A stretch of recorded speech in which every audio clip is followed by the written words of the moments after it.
Bonjour, chers téléspectateurs de Canal 10, très heureux de vous retrouver pour un nouveau numéro de Culture Business. Bonjour à nos invités. Bonjour Patrice. Bonjour à mes chères chroniqueuses. Bonjour. Voilà, donc aujourd'hui nous nous retrouvons, nous allons aujourd'hui parler du bio. Alors le bio, quel est le marché pour le bio en Guadeloupe? Nous parlerons aussi des enjeux. Nous nous interrogerons aujourd'hui sur quels sont les domaines du bio en Guadeloupe. La transition, on va comparer aussi avec le marché français, savoir quand est arrivé le bio ici. On verra aussi quel type de personnes, parce qu'il faut savoir qui consomme du bio. Donc là, c'est une grande question. Et nous allons évoluer dans cette émission avec deux invités que je vais présenter tout de suite. Alors, les dames d'abord, on dit. Hein. Alors, il y a Cynthia Chapouli, qui est agricultrice en agrodynamique. C'est ça, en biodynamique. En biodynamique, vous allez nous expliquer ce que c'est que la biodynamique. Il y a aussi M. Christophe Lachman, qui est agriculteur bio et qui est président du groupement des agriculteurs bio de Guadeloupe. Oui, bonjour. Merci d'être là. Et je ne vous présente pas Brigitte et France-Aimée, qui sont nos deux chroniqueuses, et Mélinda est juste à côté. Donc ce qu'on va faire, on va, comme à notre habitude, partir pour découvrir des témoignages. Et après les témoignages, on rentre dans le débat. Et ensuite, ce sera le moment des chroniques. Bonne émission à tous. Guadeloupe, nos agriculteurs s'engagent pour l'environnement.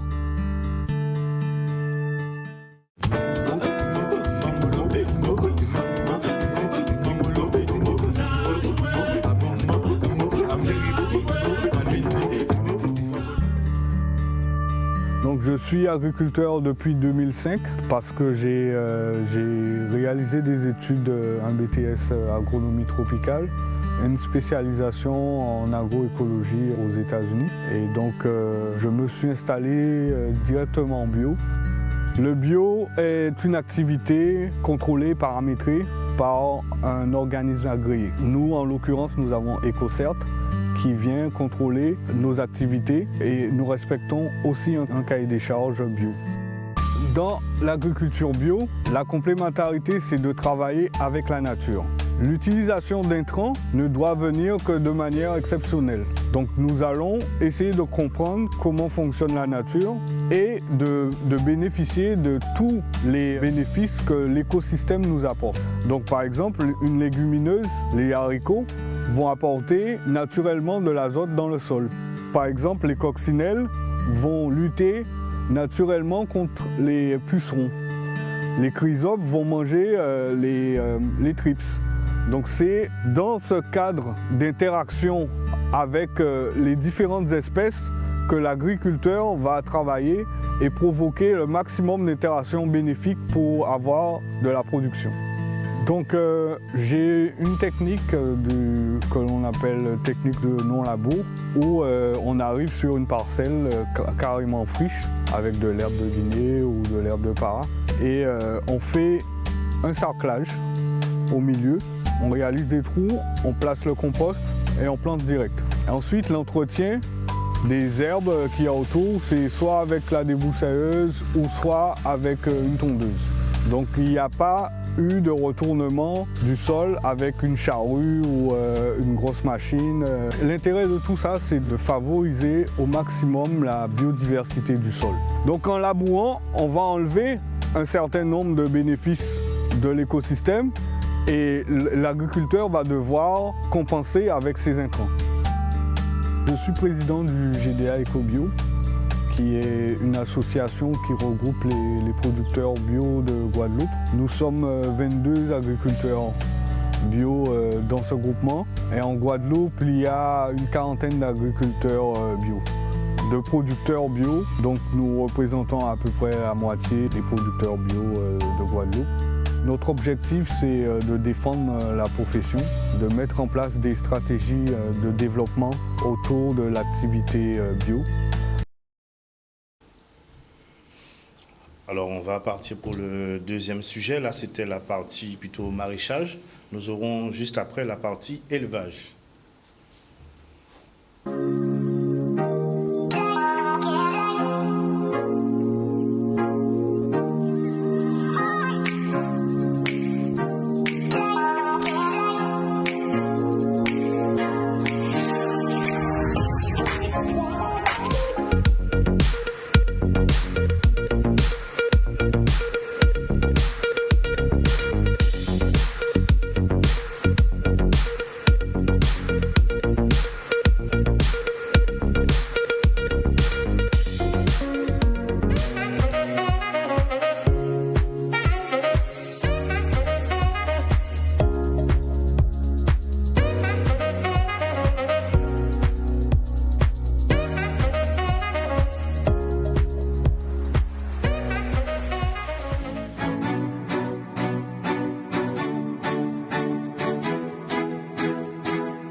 Voilà pour ce beau sujet. Je vous avouerai qu'en préparant l'émission, j'ai découvert un univers qui m'a plu. Parce que ça m'est arrivé d'acheter bio, mais sans vraiment comprendre les enjeux. Donc vraiment une belle aventure avec vous. Alors justement, on va commencer tout de suite avec vous. J'aimerais comprendre par rapport à ce choix du bio, je parle au niveau du consommateur, on reviendra vers vous juste après. Est-ce que les gens choisissent le bio pour des questions de protection de la nature ou bien c'est pour des questions de santé? C'est la première question que je voulais vous poser. À vous deux, bien sûr. Alors, je vais commencer. Madame Chapoli-Cynthia, je suis agricultrice en biodynamie installée depuis 2011.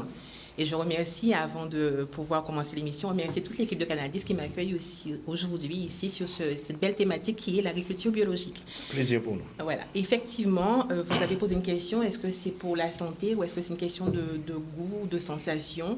Je pense qu'il y a un petit peu des deux. Alors, il faut savoir que l'agriculture biologique, c'est une agriculture qui a un label. Donc, je parle en la présence de M. Lachman, qui est président du GDA Bio, et que ce label permet d'avoir une certaine sécurité sur les alimentations, sur les produits qui sont mis en vente par les agriculteurs. Et effectivement, les consommateurs ont tendance à privilégier cette production puisqu'ils ont la certitude d'avoir des produits sains dans leur panier. Et deuxièmement, ils connaissent la provenance du produit. Parce que quand on est en agriculture biologique, on a un certain nombre de certifications. On a une certification déjà. Et aussi, on a un cahier des charges à respecter.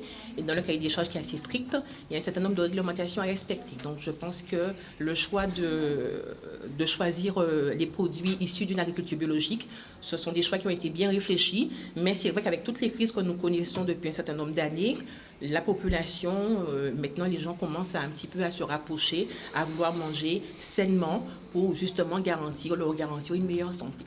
Monsieur Lachman, vous voulez compléter? Oui. Donc, bonjour à tout le monde, et aux auditeurs, aux auditrices. Et donc, merci à Culture Business de m'accueillir sur ce plateau. Donc, je voulais préciser qu'il y a trois modalités qui pousse le consommateur à l'achat du bio. C'est la santé, il y a aussi l'environnement, la protection de l'écosystème, se battre pour la nature, parce que le bio n'utilise pas de produits de synthèse. Et aussi la notion d'agriculture de proximité, développement du territoire. Donc quand je consomme bio et encore de mon territoire, je participe au développement du territoire. Nous avions fait une étude en 2016 qui a montré qu'en Guadeloupe, on est plus sur l'axe santé. Ça serait peut-être dû au scandale sanitaire qu'on a eu au niveau de la chlordécone et des autres pollutions qu'on a eues dans nos eaux. Très bien. Monsieur Lachman, est-ce que j'ai l'impression qu'on a toujours fait du bio avec nos parents par le passé, leur méthode était aussi bio. Est-ce qu'on peut dire ça ou pas? Oui, en fait, je reprends un peu la définition du bio. C'est la non-utilisation de produits de synthèse. Mais il s'avère que depuis une cinquantaine d'années, on a l'omniprésence de ces produits de synthèse qui permettent d'augmenter la production. Et donc, de plus, une dépendance. Il faut savoir que dans les écoles d'agronomie, on apprenait à traiter, à rationner les doses. Et donc, c'est depuis très peu qu'on revient à cette suppression des pesticides. Et donc, nos parents n'avaient pas de quoi utiliser. Et donc, ils fonctionnaient avec la nature. Et ils essayaient de comprendre comment, avec la nature, ils pouvaient produire. Mais en Guadeloupe, il y a plus de 40 ans qu'on a abandonné cette culture de zéro pesticide. Très bien. Brigitte? Oui, alors je souhaiterais demander à M. Lachman, avant d'entrer vraiment dans le vif du sujet, est-ce que vous pouvez nous présenter le panorama de l'agriculture biologique en Guadeloupe, ce que représente le secteur en termes d'emploi, d'entreprise, de secteur d'activité, en fait, présenter la filière d'une manière générale? Donc la filière, c'est 280 agriculteurs. Sur la vidéo qu'on a eue, qui a été faite en 2017, on était à peine une quarantaine. Okay. Il y a un engouement assez important pour les jeunes qui s'installent. Ils veulent s'installer sans empoisonner la terre. Donc la plupart des jeunes qui s'installent en bio. Et donc on a un fort développement de conversion et d'installation en bio. Donc les deux grandes cultures qui sont la canne et la banane étaient un peu en marge du bio. Et donc depuis 2019, 2017 pour la banane et 2019 pour la canne, il y a un positionnement pour amener les producteurs à passer en bio. Au niveau de l'élevage, on n'a pas beaucoup d'élevage. C'est que le poulet de chair et pondeuse. Donc on a des œufs bio et du poulet de chair. Le cochon, le cabri, les autres productions sont plutôt sporadiques. Ouais. Donc on utilise une vache mais pour la gestion de l'enherbement, mais ce n'est pas une production de bovine avec une vingtaine de vaches, une quinzaine de vaches. Quoi. Donc, globalement, c'est essentiellement des produits et des légumes frais vendus au détail et très peu de produits transformés, en tout cas pour le marché du bio en Guadeloupe. Donc nous sommes en train de travailler. Il y a eu beaucoup d'innovations pour les produits, pour transformer nos produits et conserver ces produits. Donc pour finir la présentation, le GDA travaille avec mon panier bio qui nous permet de vendre nos légumes et nos œufs, nos poulets sous forme de panier. Il y a aussi les jardins bio réunis où on a une boutique à convenance qui permet de valoriser, c'est une boutique de producteurs et qui nous permet de valoriser notre production à juste prix. Il y a aussi Biomorne, Begin des Farines, qui a pour objectif de transformer les produits. Et donc ça permet d'avoir une valeur ajoutée supplémentaire sur les produits et ne pas avoir de gaspillage. Est-ce que le secteur des cosmétiques aussi, en Guadeloupe, est en développement ou... Pour l'instant, c'est un peu difficile. Un peu difficile parce que la réglementation pour la cosmétique naturelle et bio est plus compliquée que ce que nous on pensait. Parce qu'en fait, pour chaque ingrédient, pour avoir une crème, il y a plusieurs ingrédients et il faut déterminer les origines et tout ça. On y viendra, mais pas tout de suite. Pas tout de suite. Alors, on va juste... Vas-y, Francimé. Donc, quand on parle de bio, on parle de traçabilité? Traçabilité, donc de la graine jusqu'à l'assiette. D'accord. Il est important de savoir que si je veux me proclamer bio, m'auto-proclamer bio, c'est pas possible. Et donc c'est pour ça maintenant, si je fais comme un agriculteur bio, je peux pas dire que je suis en bio tant que j'ai pas été contrôlé par un organisme certificateur. Donc ici nous avons EcoCert et maintenant Certipac aussi. D'accord. Très bien. Alors, justement, par rapport à la filière, elle est en constante progression. Vous avez parlé de 280 agriculteurs. Est-ce que c'est des questions aussi économiques? Est-ce que c'est beaucoup plus rentable pour vous et d'avoir une maîtrise sur votre exploitation? Est-ce que c'est plus rentable pour vous? Il y a deux choses. La rentabilité va dépendre de la stratégie qu'on met sur l'exploitation. Et non pas du choix du bio. Parce qu'au niveau national, le prix du bio est presque identique au prix du conventionnel. Parce que Aujourd'hui, on fait du bio à grande échelle au niveau de l'Europe et donc c'est très concurrentiel.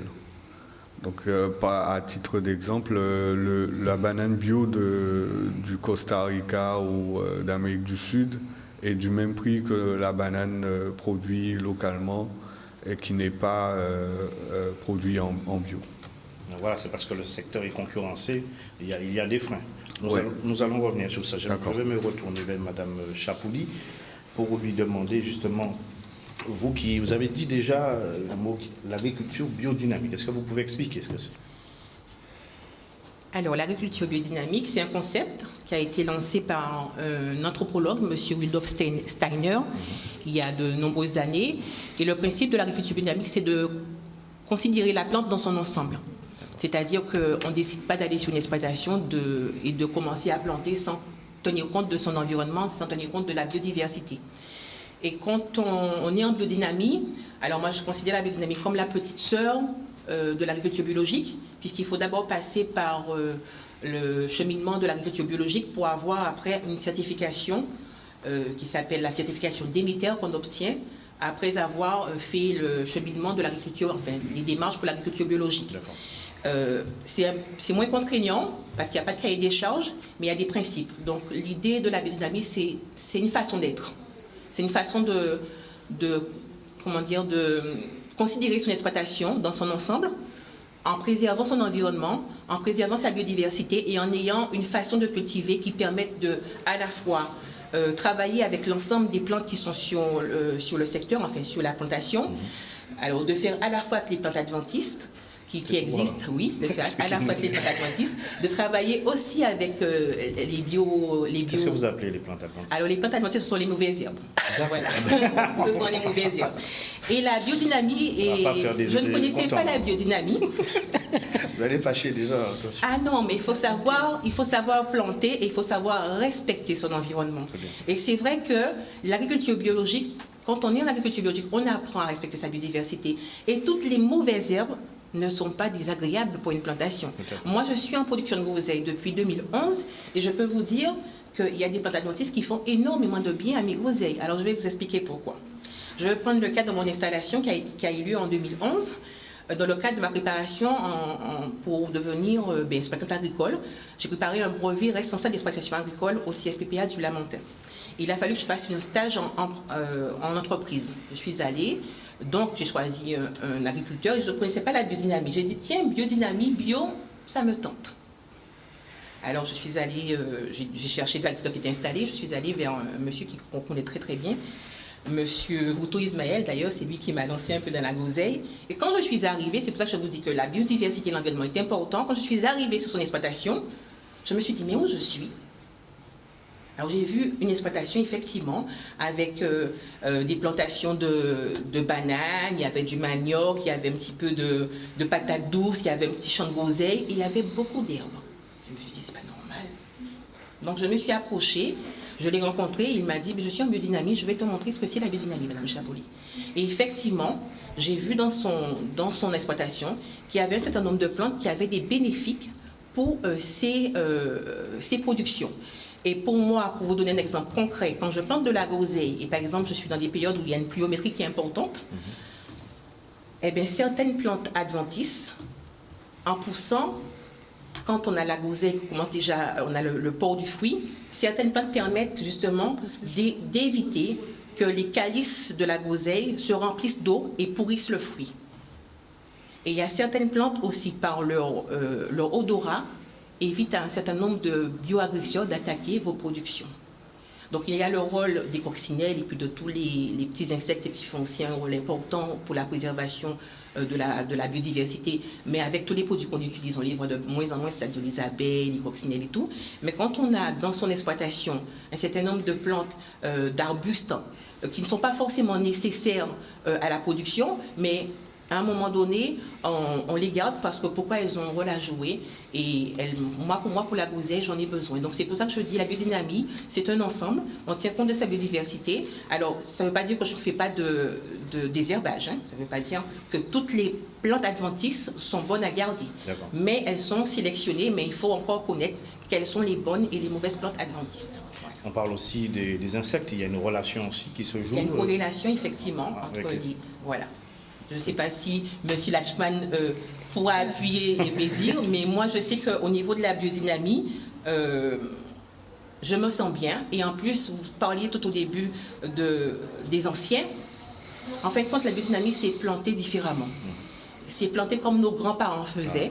Avec la lune. Avec la lune. Alors moi, je regarde beaucoup les périodes lunaires. J'ai aussi, pour protéger mes plantes, pour protéger mes productions, j'utilise aussi beaucoup de purins de plantes. La tannésie, du consou, de l'ortie. Je fais beaucoup de purins pour pouvoir les protéger des maladies, les cochenilles, les pucerons. Et effectivement, quand par exemple j'ai chez moi des plants de vétiver, on pourrait me dire, mais qu'est-ce que ça fait sur ton terrain? Ben, le vétiver me permet de faire un purin, de l'ortie qui pousse un peu n'importe comment, mais il y a de l'ortie partout sur ton terrain. Mais ça sert à quoi? Ça vous empêche de produire. Normalement, eh bien, avec les orties, je peux faire un purin d'ortie et protéger mes plants avec ce purin de plantes. Voilà. Est-ce qu'on a l'impression, en fait, on va revenir sur un peu notre sociologie, puisque c'est l'objet de culture business. On est là pour justement trouver d'autres manières pour qu'on puisse aller vers l'entrepreneuriat, mais avec d'autres réflexions et inviter notre peuple à se développer par ce biais-là. J'ai l'impression que l'image de l'agriculteur d'avant, avec le labeur et tout ça, s'efface avec cette nouvelle génération d'agriculteurs bio qui sont avant tout des techniciens. Moi, j'entends beaucoup de techniques, beaucoup de... Vous voyez, on sent aussi qu'il y a un fort rapport en matière scientifique, que vous êtes en corrélation par rapport à toutes ces techniques. Qu'est-ce que vous pouvez nous en dire? Il y a beaucoup à Parce que dire. l'agriculteur devient sexy, on a l'impression. Ça devient... Voilà. En fait, économiquement, il faut comprendre quand même que ça devient sexy, parce qu'au niveau des écoles d'agronomie, il y a depuis 10 ans un programme qu'on appelle Produire autrement. Et donc Monsieur Latchman, vous parlez en mode bio, là. Vous parlez très très doucement. C'est pour économiser l'énergie. Jusqu'au bout. Et donc, en faisant ça, la plupart des jeunes viennent avec la motivation de faire du bio. Mais il y a l'envers du décor. Pour mettre en place un écosystème, ça prend du temps. Ça veut dire que les arbres, par exemple, qu'on va mettre autour, qui vont servir à nourrir les abeilles avec leurs fleurs et tout, il faut les implanter. Donc ça a un coût. Et donc assez souvent, je ramène les gens vers une réalité économique. C'est pas méchant, mais c'est juste pour dire qu'il y a le monde de la bio un peu que tout le monde aime. Donc avec l'image de la fleur, de l'abeille, des oiseaux. Tout ça, c'est important. Vous allez garder votre propos. On part pour une courte page de pub et on revient. Ok, à tout à l'heure. Oui, nous revoilà après cette pause publicitaire et on revient vers notre président de l'organisation. Je crois que c'est le GDA Bio. Monsieur Latchman, c'est à vous. Oui, donc je disais que il y a beaucoup un engouement pour le bio. Ça n'empêche pas qu'il y ait cette notion économique à prendre en compte. Même si on utilise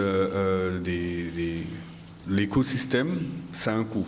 Le fumier qu'on va récupérer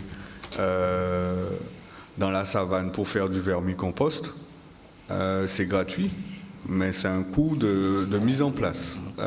Et donc, tout le travail que je fais avec les jeunes, c'est pour leur dire que même s'il y a de la gratuité apportée par l'écosystème, le transport, le matériel qu'on utilise pour transporter, ça a un coût.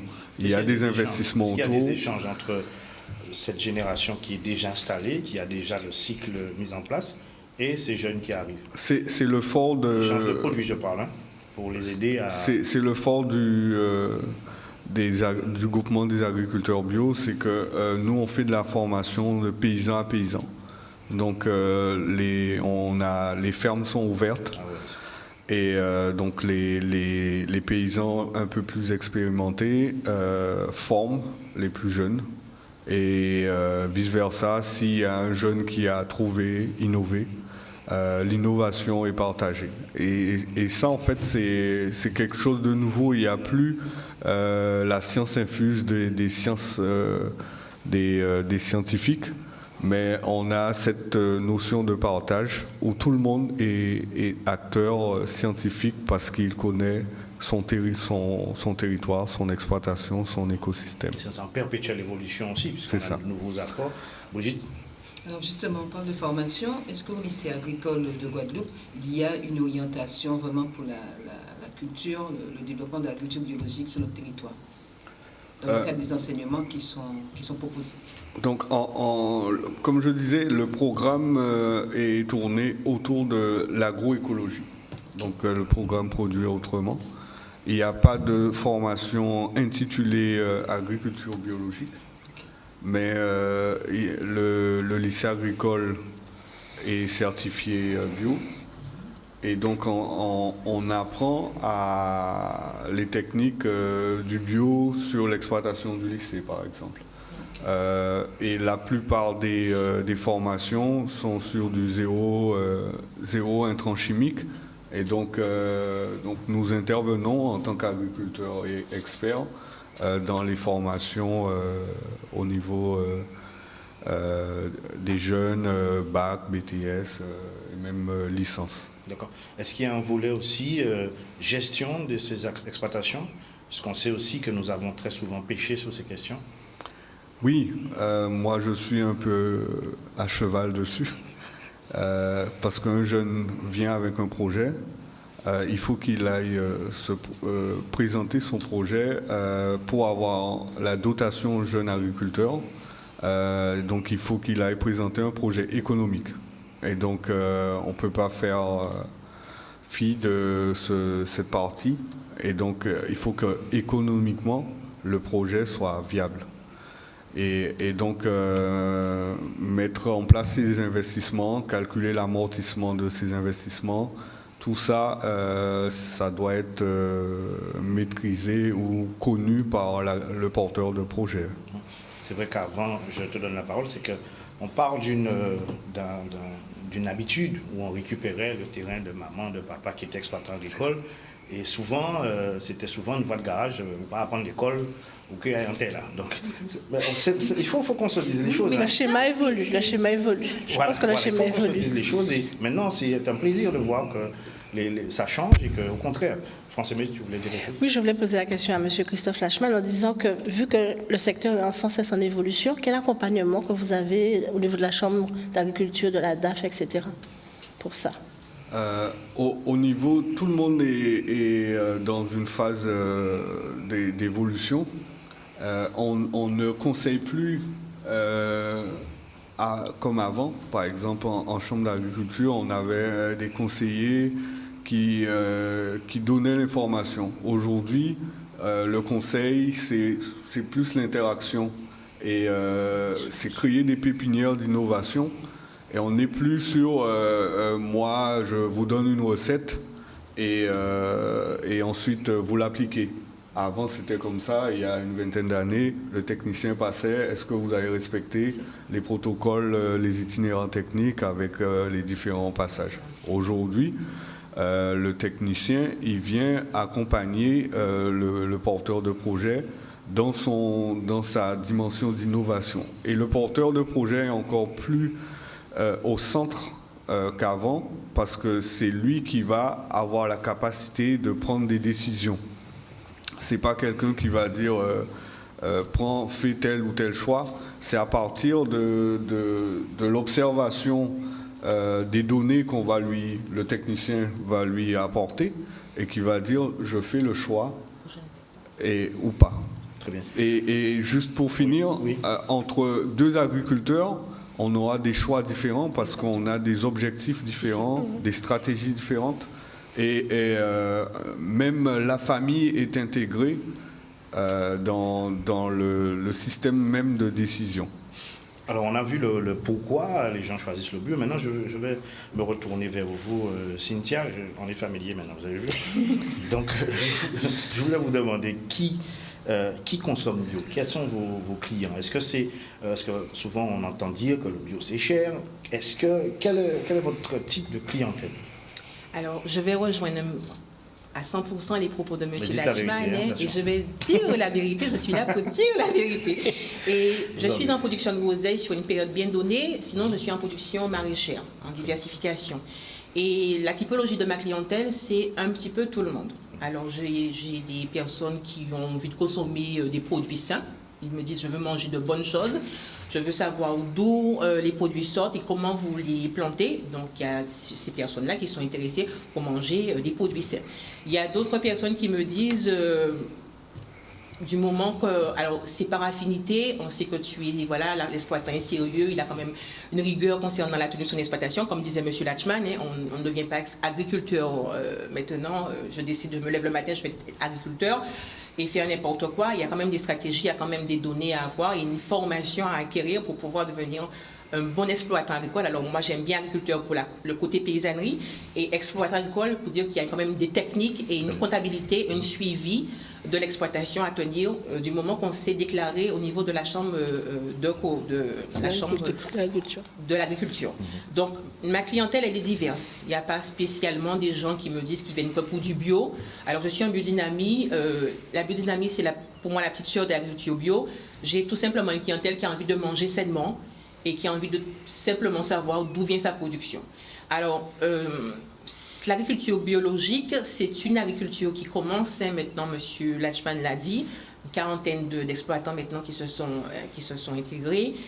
Et en métropole, nous avons quand même près de 47 000 exploitants agricoles, avec une surface agricole utile qui est quand même de 8,5% sur tout le territoire français. Et ici, ça peine un petit peu, mais on commence. Maintenant, on commence, puisque nous sommes, n'oublions pas, sous le coup du réchauffement climatique, et que l'agriculture conventionnelle, ou même voire raisonnée, ne suffit plus. Il faut maintenant mettre en place des nouvelles méthodes alternatives qui tiennent compte de l'environnement et de la biodiversité afin de pouvoir garantir ces produits sains à la population. Je reviens vers vous avec ma question. Oui. Est-ce que c'est plus cher? Est-ce que les personnes qui viennent vous voir, est-ce que ce sont de tout niveau social? Quelle est la relation à ce niveau-là? Les gens qui viennent me voir, c'est des gens de Monsieur Lachman, vous pourrez répondre aussi sur cette question. Ils ont toutes les catégories sociales, il n'y a pas de différenciation, je n'ai pas des riches ni des pauvres, tout le monde vient. Ce n'est pas plus cher, c'est à peu près au même prix que les produits qui sont vendus en conventionnel.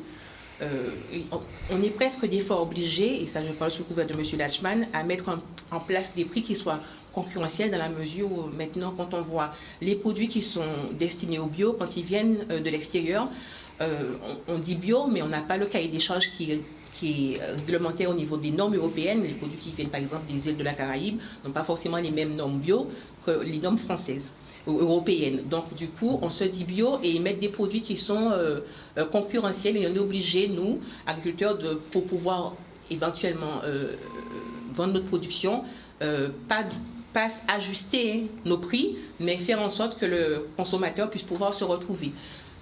Et je voulais rebondir sur les prix. Non, ce sont des prix qui sont accessibles. Moi, quand je vends un kilo de patates, je ne vends pas un kilo de patates plus cher qu'un kilo de patates qui est vendu par un agriculteur qui plante différemment.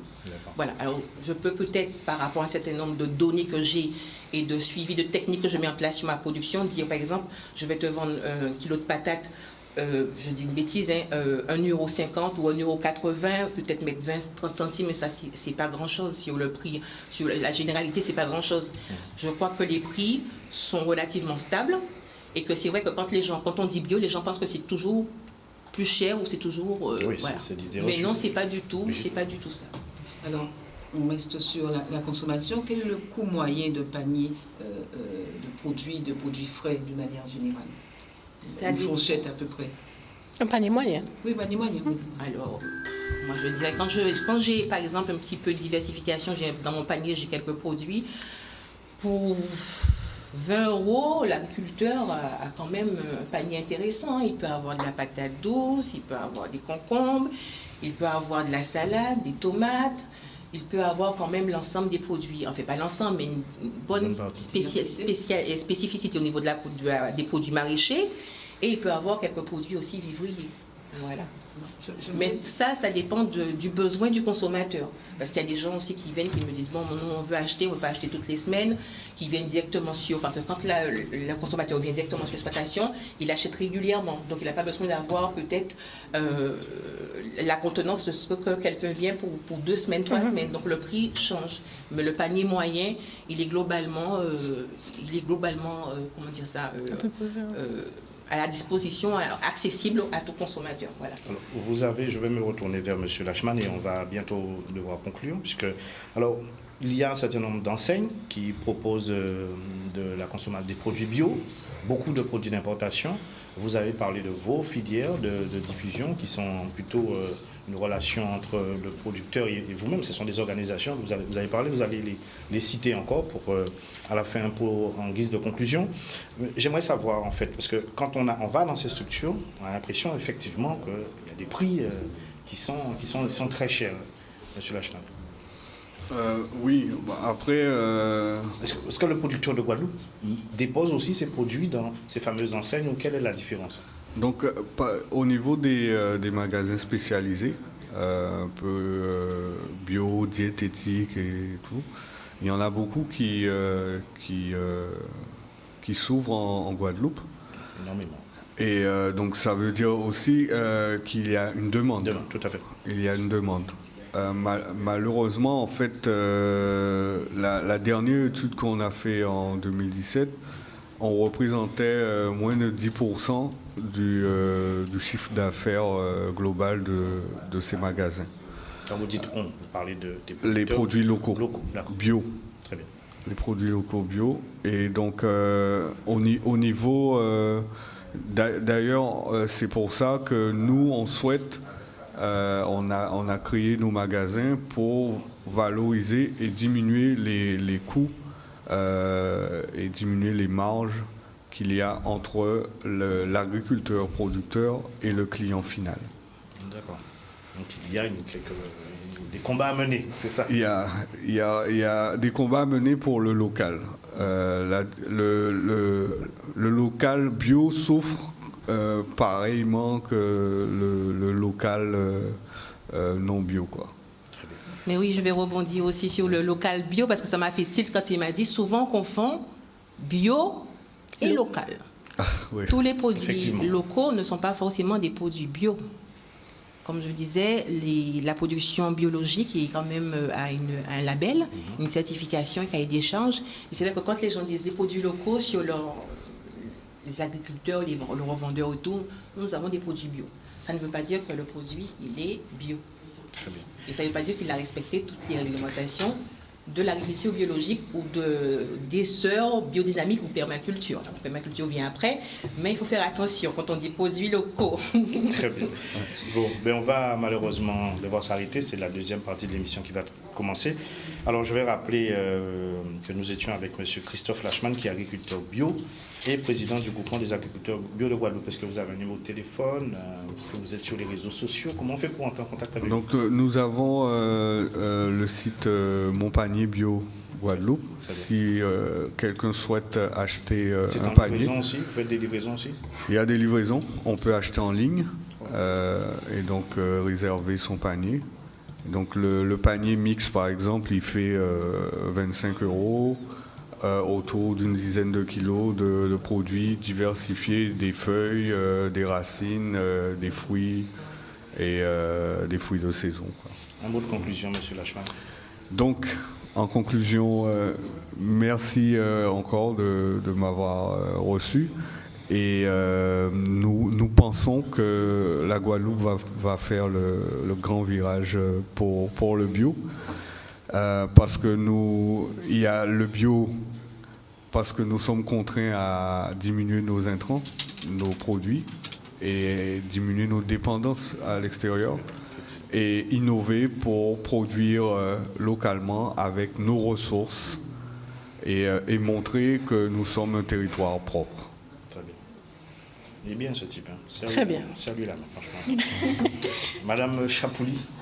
Alors, votre conclusion et vos coordonnées surtout. Alors, moi, je suis sur les réseaux sociaux, donc on peut me retrouver Cynthia Fleur de Goyave, Instagram éventuellement. Alors, il y a beaucoup de groseilles parce que c'est ma spécialité, mais vous pouvez aussi voir autre chose. Et ma conclusion serait que, voilà, je suis en tant que femme installée en agriculture biodynamique, j'incite, voilà, tous les jeunes, moins jeunes femmes à venir dans cette belle aventure de l'agriculture, parce qu'on se dit l'agriculture c'est difficile, c'est compliqué, c'est les mains sales, c'est les bottes tout le temps. Non.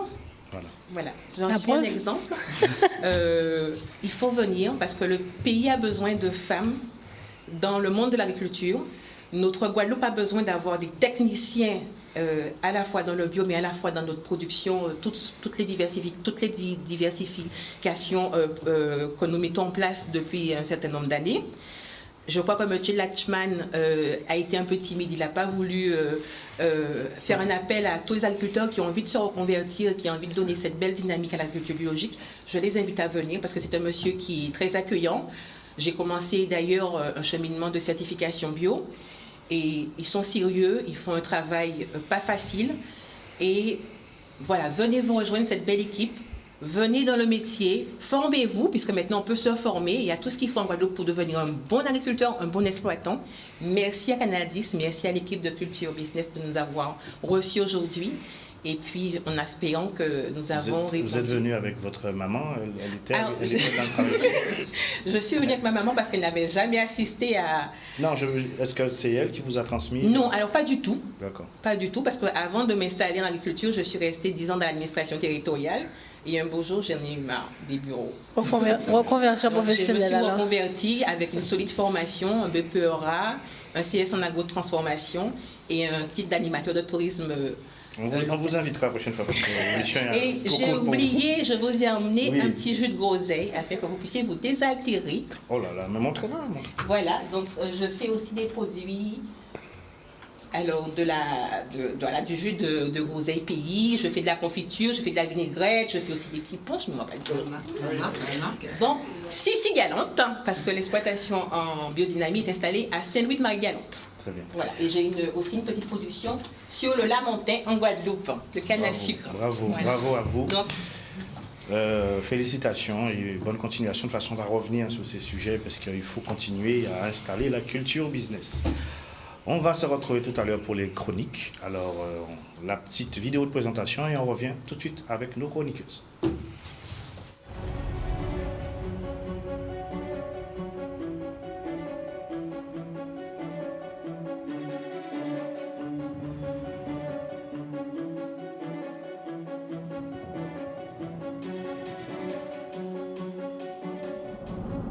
Bonjour, je suis Patrice Jean. Je fais de l'ingénierie de communication et du marketing depuis plus de 20 ans. Je suis présentateur de l'émission Culture Business. Culture Business sur Canal 10 le samedi de 11h à midi. Alors Culture Business, c'est quoi? C'est une émission qui permettra au tissu économique de pouvoir s'exprimer enfin. Qu'on puisse trouver un espace pour rencontrer les acteurs, découvrir les filières. C'est une émission qui est intéressante et importante pour les Guadeloupéens, ceux qui entreprennent, ceux qui veulent se réorienter pour le monde de la formation, mais aussi pour la diaspora. Le monde entier doit nous regarder. Culture Business, c'est avec vous. Culture Business, c'est le rendez-vous des forces vives de la Guadeloupe. Je suis Francine Coquin, stratège en gestion d'entreprise. J'accompagne les entrepreneurs établis à augmenter leurs bénéfices et développer la rentabilité de leur activité. Au 1er avril 2020... Voilà, revoilà après cette phase de présentation. Nous sommes dans nos chroniques avec Brigitte qui va commencer avec le portail éco. Bonjour à vous. Donc, cette semaine, nous allons parler du mois de l'entreprise, l'économie sociale et solidaire. Donc, le mois de novembre, c'est le mois de l'économie sociale et solidaire. Qu'est-ce que l'économie sociale et solidaire? Donc, l'économie sociale et solidaire, c'est un concept qui regroupe des entreprises qui sont organisées en coopération mutualiste, associative ou encore en termes de fondation et qui ont leur activité et leur organisation interne qui est fondée sur le principe de la solidarité et de l'utilité sociale. Alors, en Guadeloupe, l'économie sociale et solidaire est développée et mise en place par la CRES, la Chambre régionale de l'économie sociale et solidaire, qui existe depuis 2015, qui a été créée en 2015 et qui a été reconnue d'utilité publique en 2018. Donc aujourd'hui, l'économie sociale et solidaire sur notre territoire représente un peu plus de 11,4% des emplois et un peu plus de 1200 entreprises qui interviennent dans ce domaine d'activité. Et le secteur, on va dire, le plus important, c'est le secteur associatif. Donc, autant dans les domaines du service à la personne, dans le domaine du développement durable, dans le domaine de l'agroalimentaire et également, j'ai déjà parlé du service à la personne, de l'éco-construction. Alors, le mois de l'ESS en Guadeloupe, il y a énormément de manifestations, donc je vous en ai sélectionné quelques-unes. Au mois de novembre, nous avons un webinaire qui porte sur le financement des projets en économie sociale et solidaire avec l'association Initiative, des matinales de l'insertion de l'économie sociale et solidaire également, la quinzaine de l'ESS avec la boutique de gestion, donc ça c'est du 17 au 24. Et pour terminer, vous avez les déjeuners entrepreneurs, donc entre chefs d'entreprise, le 19 novembre, avec l'association En nous sorti qui se trouve à Basse-Terre. Énormément de rendez-vous. N'hésitez pas à prendre contact avec ces différentes associations. Et pour recouper toutes les informations sur l'économie sociale et solidaire, vous avez le site internet de la CRES, donc c'est cres.île-de-guadeloupe.fr. Voilà. Merci Brigitte. Tout de suite, nous allons passer le témoin à Mélinda pour Un jeune, un parcours. Bonjour à tous. Alors Brigitte, je reprends ma place, puisque la semaine dernière tu m'as remplacée. Alors bienvenue sur ma chronique Un jeune, un parcours, qui consiste tout simplement à présenter un jeune entrepreneur et son activité professionnelle. D'ailleurs, aujourd'hui, nous avons Tracy Petit qui va nous présenter son activité. Alors, que fais-tu? Alors, bonjour. Tout d'abord, je tiens à vous remercier de m'avoir invité sur le plateau. Donc, je suis dessinateur-projeteur en architecture. Par la suite, mon activité consiste au montage de permis de construire de moins de 150 mètres carrés. Bien évidemment, est rattaché le dossier d'assainissement ainsi que l'RTG, réglementation thermique de la Guadeloupe, rentrée en vigueur en avril 2020. Voilà, donc également, je fais des régularisations de permis de construire, suivi des déclarations préalables de moins de 20 mètres carrés, donc extension maison, garage, piscine. Et par la suite, je fais éventuellement des dossiers de faisabilité, c'est-à-dire dans faisabilité, nous entendons faisable, donc à savoir si le projet est réalisable ou pas. D'accord, voilà. Très bien. As-tu un diplôme? Oui, alors j'ai un BEP études du bâtiment, suivi du bac assistante d'architecte. Et j'ai effectué mes études au lycée Berthène-Juminaire, voilà. D'accord, mais ça montre que tu étais motivée. Ah oui. Alors, très bien. As-tu un mot d'encouragement pour les jeunes? Oui, alors mon mot d'encouragement est ne jamais baisser les bras. Ayez toujours confiance en vous. Rien ne tombe du ciel. Et lève-toi et puis atteins tes objectifs. Très bien, Voilà. c'est ça. Eh bien, merci Tracy d'être venue. Merci à vous. On va rappeler les coordonnées. Oui, alors vous pouvez me contacter au 06 90 33 39 81. Voilà. Quel âge elle a? Tu n'as pas... Oh. Quel âge as-tu? Vas-y. Alors, j'ai 30 ans. 30 ans, donc mon activité va bientôt avoir 5 ans d'existence. Bravo. Merci beaucoup. Félicitations. Merci. Ben, écoutez, si vous voulez nous faire découvrir votre profil, donc vous nous envoyez un mail sur culturebusinesscanal10@gmail.com. Alors, culture, c'est avec un K. Voilà. Merci. Très bien. Merci, Mélinda. Nous allons tout de suite laisser la place à notre expert, Madame Francemé Coquin, avec le clin d'œil de l'expert.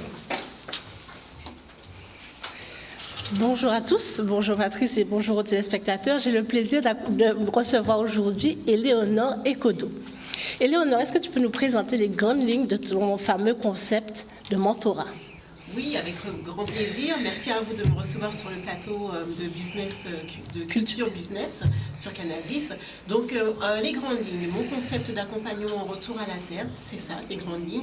C'est-à-dire qu'à la ferme de famille, nous avons plaisir à accompagner ceux qui veulent vivre la transformation de leur mode de vie par l'entrepreneuriat agricole. Donc, ça consiste en quoi? C'est un programme d'accompagnement mentoré sur 6 mois pour ceux qui veulent vraiment mettre les mains dans la terre et en faire une activité principale ou secondaire, en tout cas qui veulent se reconvertir pour aller à l'essentiel, se rapprocher de la nature et surtout dégager un revenu de cette activité. Quelle motivation as-tu eu pour mettre en place ce mentorat? J'ai mis en place ce mentorat tout simplement parce que moi-même, lorsque je me suis lancée dans l'aventure il y a plus de 10 ans, j'ai eu beaucoup de difficultés à trouver des structures, un guide, quelqu'un qui puisse me soutenir, m'épauler dans les différentes problématiques que j'ai pu rencontrer, notamment la problématique de foncier, entre autres. Il y en a plusieurs, mais c'est vrai que ça a été vraiment un parcours du combattant et chaque agriculteur, chaque entrepreneur agricole, vous pouvez leur poser la question, chacun a une histoire et souvent bien compliquée, à part si l'on est héritier d'un terrain ou qu'on est agriculteur de père en fils ou en fille, mais bien souvent lorsque l'on vient de nulle part, comme c'est mon cas, moi j'ai pas de famille dans le domaine, c'est très très compliqué. Donc aujourd'hui, ce programme d'accompagnement mentoré est un préalable en fait à une solution clé en main que je suis en train de structurer à travers un réseau de franchises, c'est-à-dire que la ferme de famille, nous avons un site situé à Bémao, c'est le site pilote. Ça fait 3 ans que nous fonctionnons avec un système qui fonctionne, qui marche, qui fait qu'une famille de 4 personnes, donc mon mari, moi-même et nos 2 enfants, nous arrivons à avoir un revenu correct et plus que correct grâce à cette entreprise agricole. Sachant qu'auparavant, j'étais dans les ressources humaines, donc j'étais cadre, donc j'avais un certain niveau de vie, un certain revenu et souvent, les entrepreneurs agricoles, entre la problématique du foncier et la problématique d'avoir un niveau de vie confortable, ça coince. Donc ce programme d'accompagnement mentoré est conçu spécifiquement pour cela, pour soutenir les personnes qui veulent se lancer, pour les accompagner, les guider et surtout avoir quelqu'un qui soit déjà passé par là et ce d'une manière différente par rapport à un accompagnement classique, via une formation classique. Merci Éléonore. Où est-ce qu'on peut te retrouver? Je sais que tu es sur les réseaux. Donc, donc on peut me retrouver sur Instagram, sur Facebook, la ferme de famille avec un S à la fin du mot famille. Il y a un téléphone? Il y a un téléphone, le 07 83 73 73 13 et aussi le site internet www.lafermedefamille.fr. Merci beaucoup Éléonore. Merci beaucoup. Merci à tous nos téléspectateurs. On se retrouve samedi prochain. Voilà, 2 dames souriantes, magnifiques. Alors nous allons clore ce débat de Culture Business. Je rappelle que nous parlions du bio, oh là là. Nous parlons du bio et des perspectives et nous avons appris pas mal de choses. Nous avions en plateau Monsieur Christophe Lachman et Madame Cynthia Chapouli. Nous avons découvert aussi dans nos rubriques des personnalités très très intéressantes. Alors nous vous donnons rendez-vous samedi prochain à 11h. Et on s'excuse aussi pour le petit retard. Et nous allons vous retrouver en pleine forme avec un autre sujet. Nous allons rentrer dans un sujet, nous allons parler de entreprendre et la famille. Ça sera en 2 volets, très intéressant. Et je vous invite à nous écrire culturebusinesscanal10@gmail.com. Nous avons aussi une page Facebook et une page Instagram pour nous retrouver, nous proposer des sujets, pour nous permettre aussi d'avancer, nous donner nous aussi des critiques puisque l'émission doit progresser. Merci à tous. J'avais oublié de vous présenter la révélation pour moi, homme qui aime bien se restaurer et faire la cuisine. Donc alors ça s'appelle AfriCube. Donc le bon goût chez nous, ce sont des petits bouillons, ce sont des bouillons, ça remplace un peu le cubor là qu'on avait d'antan. Donc c'est un petit sachet et que vous mettez avec un certain nombre d'épices que vous mettez directement sur vos viandes ou le poisson, mais aussi dans vos différentes préparations. Donc vous pouvez retrouver ça dans la boutique Aquaba à Bergevin et pour la modique somme de 7 € avec pas mal de petites dosettes. Voilà le mot. C'est très très bien, c'est à encourager. Des initiatives comme ça, il faut les pousser et c'est très très très efficace, c'est très bon. À bientôt.